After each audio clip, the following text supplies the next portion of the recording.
Hello friends, हमारे freedom struggle के समय हमने सपना देखा था कि आजाद भारत में जनगणमन यानी कि आम जनता भारत की भाग्य विधाता बनेगी।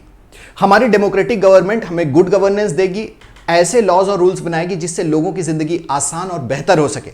लेकिन हुआ उल्टा ही। हमारे यहां इतने कॉम्प्लिकेटेड लॉज बनाए गए, इतने टफ रूल्स बनाए गए कि गवर्नमेंट ऑफिसर्स आज हम लोग को हर चीज में हैरेस कर सकते हैं, हमारे पॉलिटिशियन हमें डरा सकते हैं और अदालतों के चक्कर लगाते लगाते, ऑफिसेस के चक्कर लगाते लगाते हमारे जूते घिस रहे हैं। ऐसे में पब्लिक का कॉन्फिडेंस गवर्नमेंट पे कैसे रहेगा? सो गवर्नमेंट ने पब्लिक का कॉन्फिडेंस वापस हासिल करने के लिए जन विश्वास एक्ट बनाया। बहुत सारे लॉज के अंदर चेंजेस करके लोगों की लाइफ को ईजी बनाने की कोशिश की।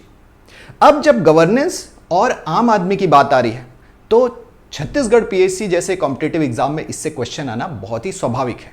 कैसे क्वेश्चन आएंगे, आइए देखते हैं।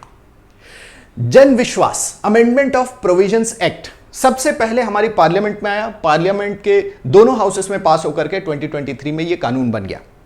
17 के आसपास कानूनों में यह चेंज करता है और ऐसे चेंजेस कर रहे हैं जिससे बहुत सारे इन्वेसिव रूल रेगुलेशन इजी हो सके, लोगों के रिक्वायरमेंट्स, उनके लाइफ की कॉम्प्लेक्सिटी कम हो जाए। मध्य प्रदेश पहला स्टेट है जिसने ये अपने स्टेट लिस्ट के लॉज के लिए जन विश्वास एक्ट बनाया। Chhattisgarh is only second state which has enacted Jan Vishwas amendment of provision act for its state laws.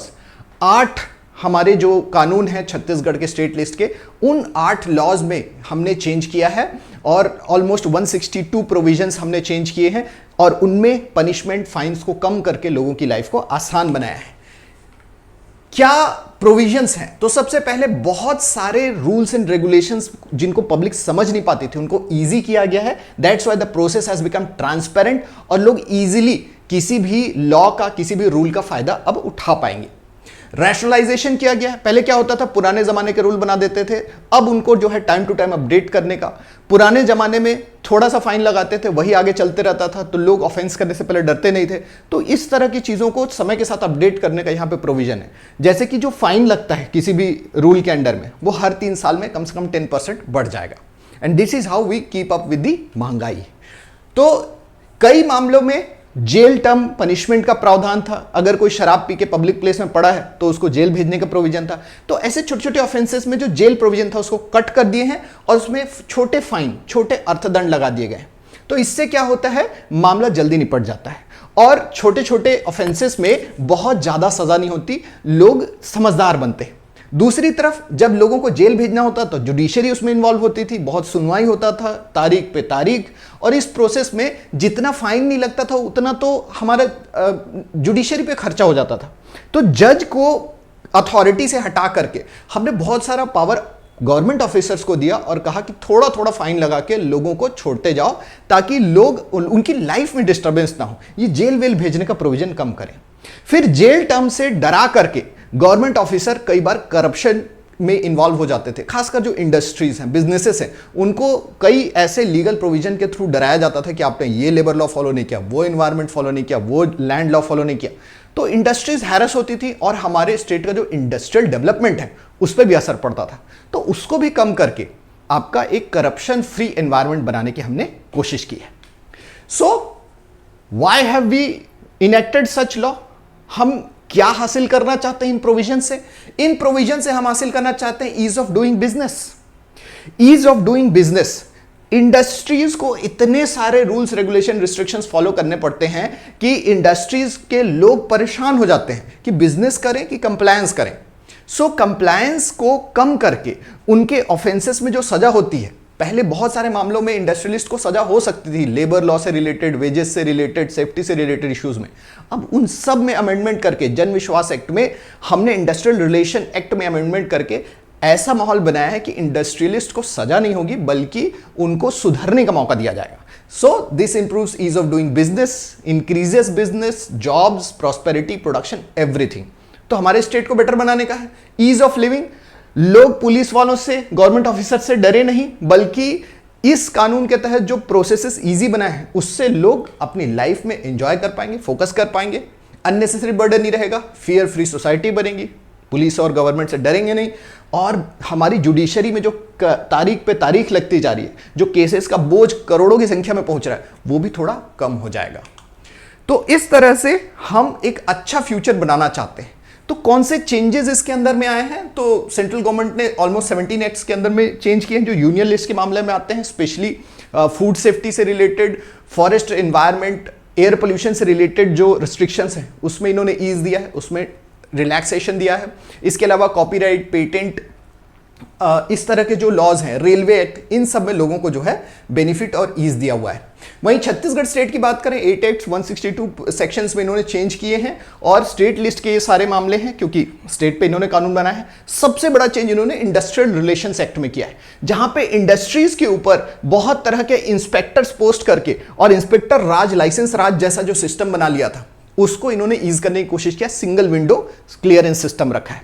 और उसके अलावा हमारी जो इंडस्ट्रियल पॉलिसी को बेटर बनाने और हमारे जो म्यूनिसिपल कॉरपोरेशंस हैं वो लैंड के मामलों में लोगों को तंग न करें, कॉलोनाइजर्स और हाउस ओनर्स को तंग न करें, इसका भी ध्यान रखते हुए बहुत सारे अमेंडमेंट्स किए गए।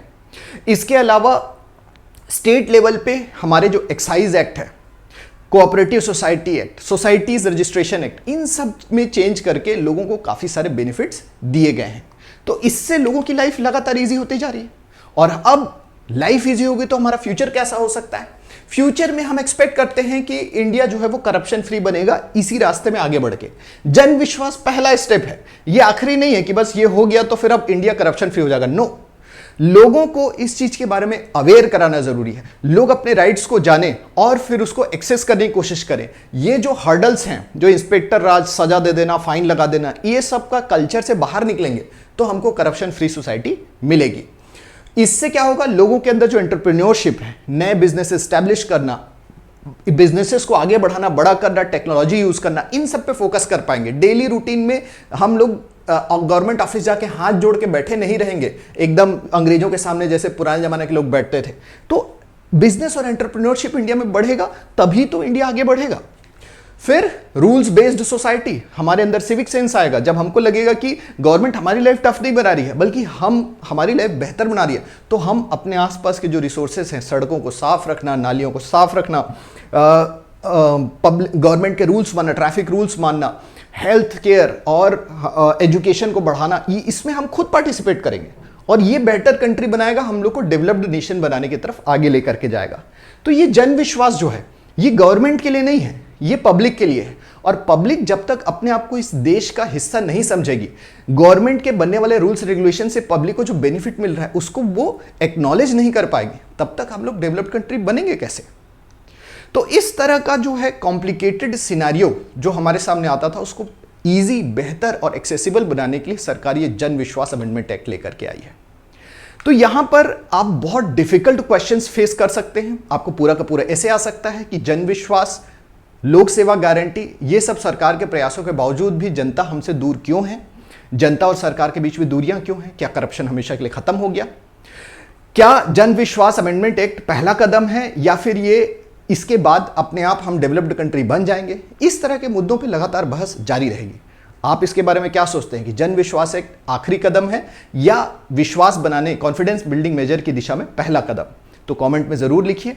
इस तरह के कॉम्प्लिकेटेड क्वेश्चन प्री मेंस और इंटरव्यू में आपके सामने आ सकते हैं। इसके लिए आप हमारे लाइव क्लासेस को ज्वाइन कर सकते हैं। हम अपना पूरा छत्तीसगढ़ पीएससी का syllabus with test and notes आपका कंप्लीट कराएंगे। अगर आप ऑलरेडी तैयारी में हैं तो आप 1-to-1 मेंटोरशिप ज्वाइन करके इन कॉम्प्लिकेटेड टॉपिक्स को हमसे आसानी से समझ सकते हैं और अपने डाउट्स पूछ सकते हैं। लिंक डिस्क्रिप्शन में है। अगर आपको ये वीडियो पसंद आया हो तो लाइक करें, सब्सक्राइब करें, शेयर करें। Thank you.